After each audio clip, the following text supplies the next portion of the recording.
Hello, it's me again, Joanne Foxwright, helping you with your English, your writing. Today, I thought we'd do something really exciting. Punctuation. But, you know, it's important and it has to be done, so you might as well do it. Now, most of you know how to use most punctuation. It's just you get sloppy.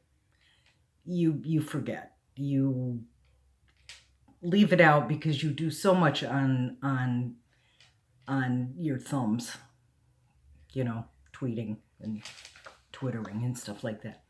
And you tend not to use punctuation, but when you are doing formal writing, you have to put in the punctuation. Without it, it doesn't make any sense to your readers. Okay? So you're going to think that some of this is kind of silly. And of course you know this. But let me point out that there may be a few things that you don't know and that at least you need reminding of. Okay. So we're going to start out with a period. Okay. We all know what a period looks like. It looks like that. Just that little thing right there. It's a period. And it's used at the end of sentences. Only if they're complete sentences, though. Complete sentence has at least one subject and at least one verb.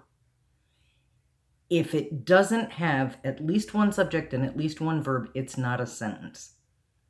All right, so to the refrigerator isn't a sentence. We answer questions like that all the time, but unless it's got at least one subject and at least one verb, it's not a complete sentence. All right. And you don't use commas at the ends of sentences. In fact, we're not even going to do commas today because they have a whole bunch of rules for commas. So I'm just going to do the really simple stuff today. So periods go at the ends of complete sentences. When it's a stop sign, you stop. And they also go at the end of abbreviations. Although in formal writing, you don't use a lot of abbreviations. You might use them for things like that, Mr. and Mrs. By the way, Ms. does not have a period after because it's not an abbreviation.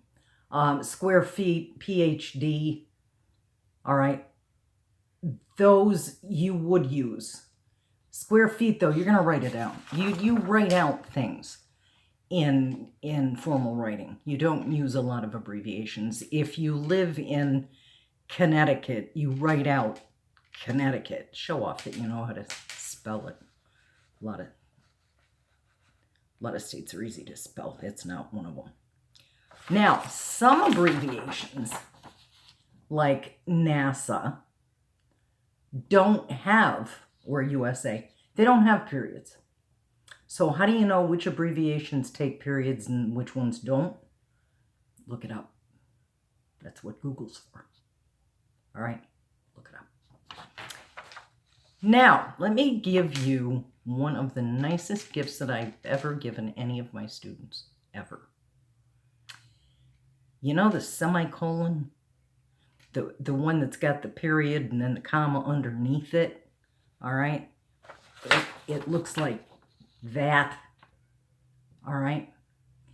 It's also used between two complete sentences, usually showing that they're more closely related. But you know what?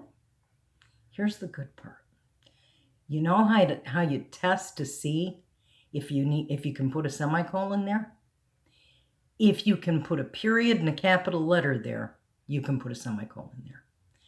So you know what that means? You never have to use a semicolon. Ever.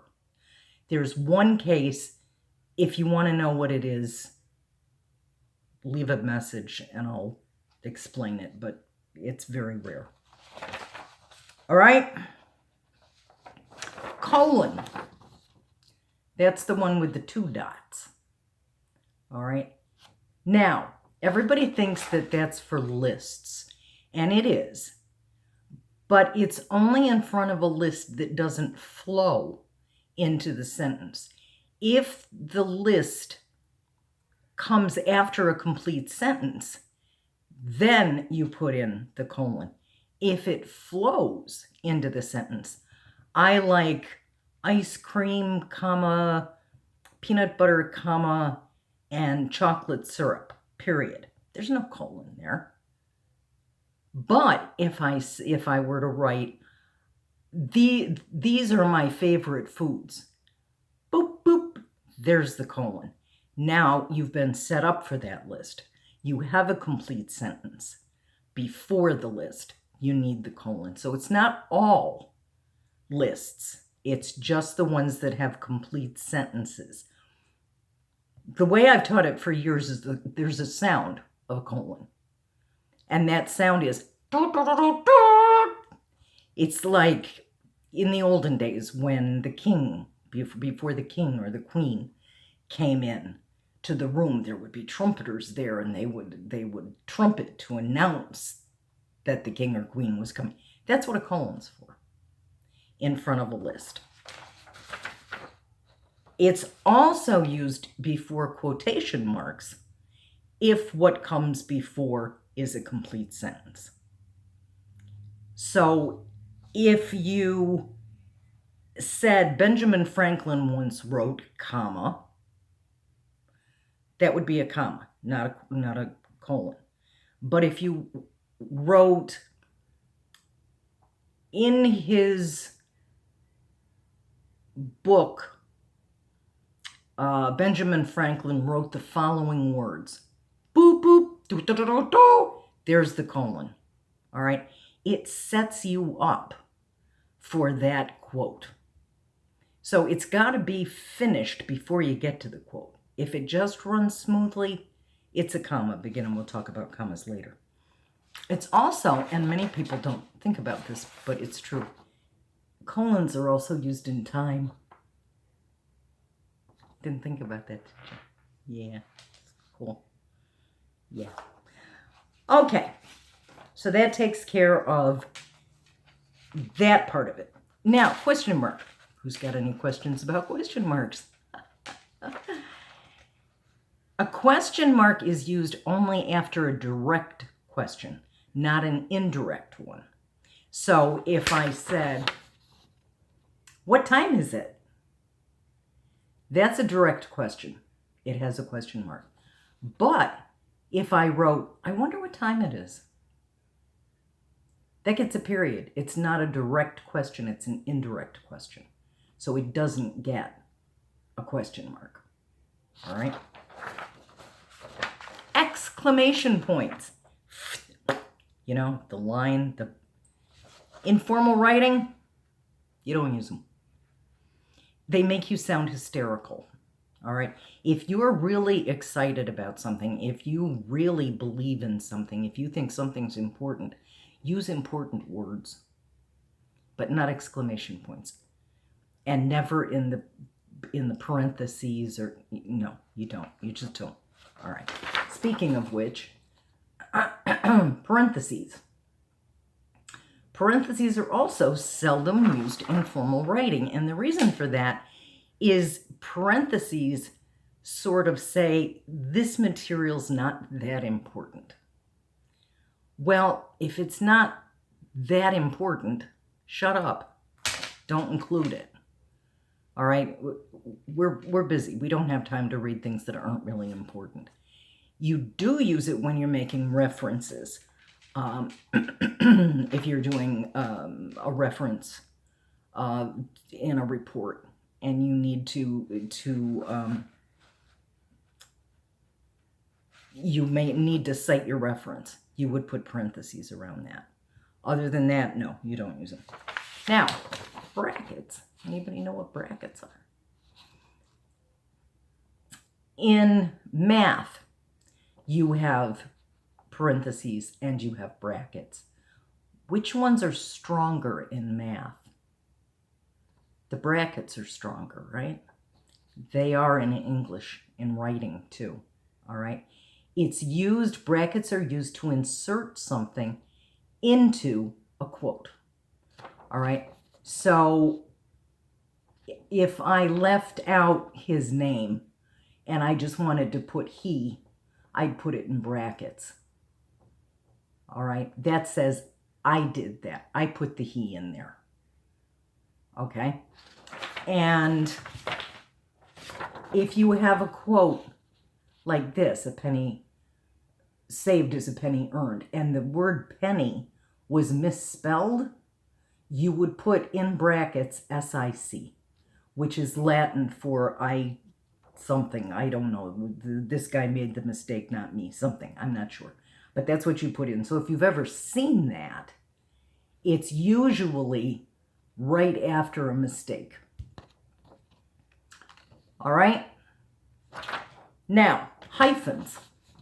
That's just one little thing like that. That's not a dash. That's a hyphen. And you use it to put two words together temporarily. So, for example, my last name is Foxwright, and it's hyphenated.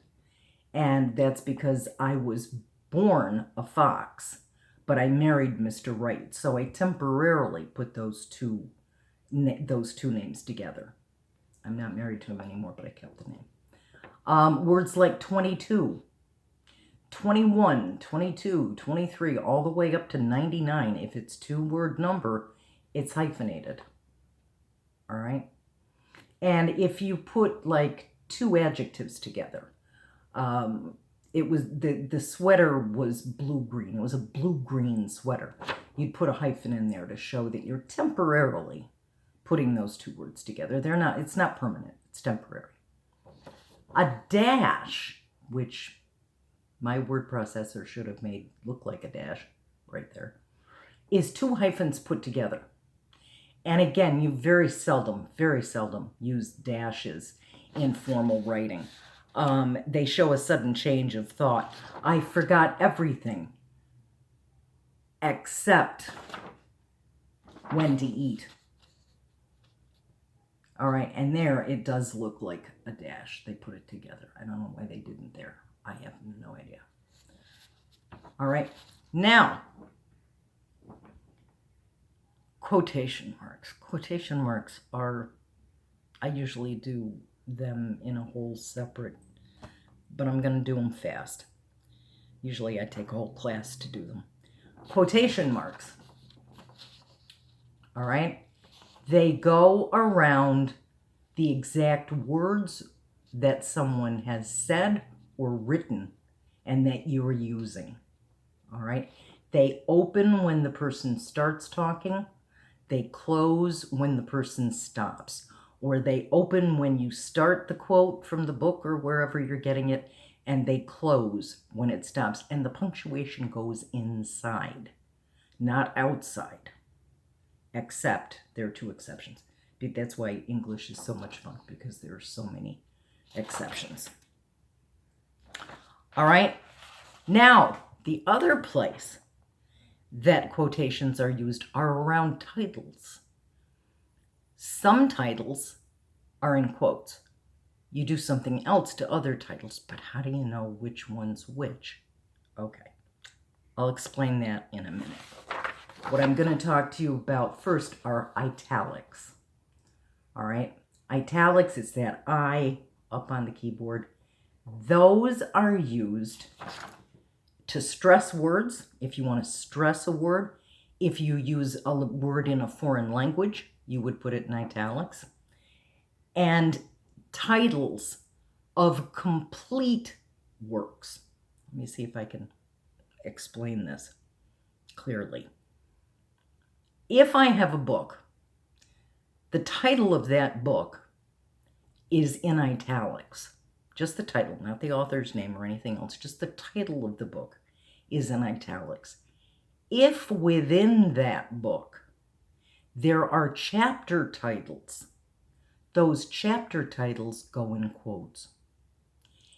If I have a newspaper or a journal and it has a title and its title is in italics, But the article titles within that newspaper or that journal are in quotes, showing that they're titles inside titles. Okay, they're like junior. All right. CDs. If you've got CDs, the titles of the CD is italicized, but CDs have songs in them, and the titles of the songs are in quotes. All right, so you start to get the feeling of when you put it in italics and when you